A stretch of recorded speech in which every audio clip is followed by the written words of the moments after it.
kami mahasiswa pendidikan ekonomi dari Universitas Negeri Yogyakarta. Saya Adea. Saya Hana. Saya Isma. Di sini kami akan membahas mengenai gaya belajar, intelijensi, dan kepribadian dalam video kami yang berjudul Mengenali tipe intelijensi dan kepribadian siswa untuk mendukung kegiatan pembelajaran. Sekarang kita masuk ke poin selanjutnya, yaitu gaya belajar.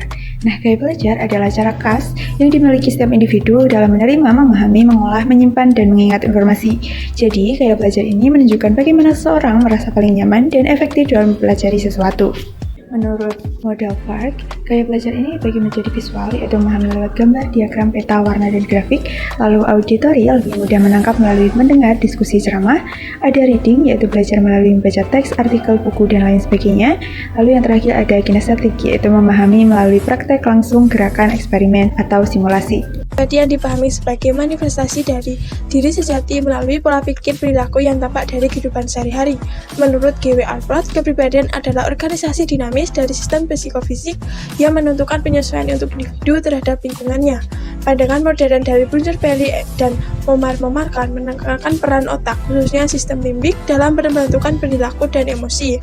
Freud menambahkan bahwa kepribadian tersusun atas ide, ego, dan superego yang saling menyeimbangkan dorongan naluriah, norma, dan realitas. Secara keseluruhan, kepribadian merupakan proses dinamis dan kompleks yang terbentuk dari interaksi antara faktor biologis, psikologis, dan pengalaman dan lingkungan, yang menghasilkan pola penyesuaian diri khas bagi setiap individu sepanjang hidupnya. Teori tentang inteligensi pertama kali dikemukakan oleh Spearman dan Wing-Jung Chol pada tahun 1991 yang mengemukakan adanya konsep lama mengenai suatu kekuatan yang dapat melengkapi akal pikiran manusia tunggal, pengetahuan sejati.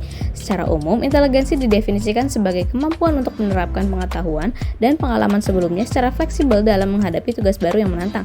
Inteligensi dipengaruhi oleh genetik, kematangan, potensi autentik, dan kebebasan. Terdapat 8 jenis inteligensi, yaitu linguistic intelligence, logical mathematical intelligence, visual spatial intelligence, bodily kinesthetic intelligence, physical intelligence, interpersonal intelligence, intrapersonal intelligence, dan naturalist intelligence.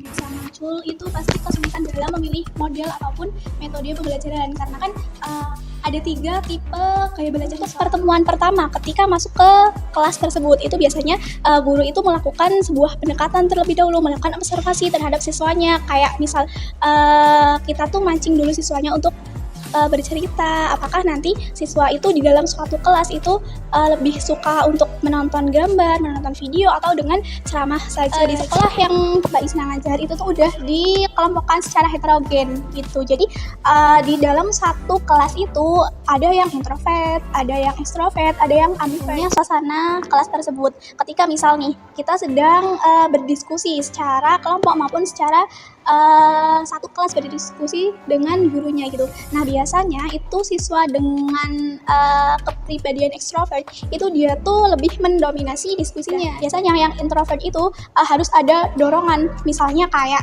kita memberlakukan reward and punishment gitu ketika dalam diskusi. Nah, ketika ada reward and punishment itu pasti kan mau tidak mau siswanya itu harus ikut aktif juga. Biasanya Mbak Isna itu menggunakan metode kayak diskusi kelompok gitu. Jadi dibagi dalam kelompok kecil. Nah, ketika dalam kelompok kecil itu tidak boleh yang introvert sendiri, ekstrovert sendiri, tapi dicampur gitu. Nah, ketika di dalam kelompok tersebut ada yang introvert, ada yang extrovert, dan ada yang ambivert, itu dia tuh bakal terdorong oleh si siswa yang ekstrovert. Hasilnya lebih bagus yang extrovert, karena kan ketika si extrovert itu dia nggak paham atau kurang memahami materi, itu dia langsung bertanya kepada gurunya. Namun pada tahun 2019 melakukan penelitian pada siswa sekolah menengah yang hasilnya menunjukkan bahwa jenis gaya belajar yang populasinya paling banyak diduduki oleh gaya belajar visual, diikuti oleh gaya belajar auditory dan gaya belajar kinestetik. Populasi gaya belajar kinestetik ditemukan di urutan pertama dalam kuantitatif pemenuhan kriteria hasil pembelajaran disusul oleh gaya belajar visual dan auditory.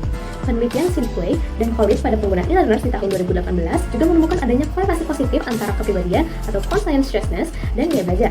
Teori majemuk yang dirumuskan oleh Howard Gardner menyoroti bahwa setiap siswa memiliki kombinasi kecerdasan yang berbeda, sehingga proses pembelajaran yang efektif tidak bisa bergantung hanya pada satu metode atau pendekatan saja. Kedua studi tersebut memberikan rekomendasi yang dapat diimplementasikan demi mengembangkan proses pembelajaran berupa diversifikasi teknik pembelajaran, pelatihan profesional bagi tenaga pendidik, dan pelatihan studi tentang gaya belajar dan kepribadian siswa. Jadi, dari uraian di atas dapat disimpulkan bahwa intelijensi, gaya belajar, dan juga kepribadian merupakan 3 aspek penting yang saling berkaitan dalam menentukan cara individu berpikir, belajar, dan juga berinteraksi dengan lingkungannya. Intelijensi mencerminkan kemampuan seseorang beradaptasi dan juga memecahkan masalah.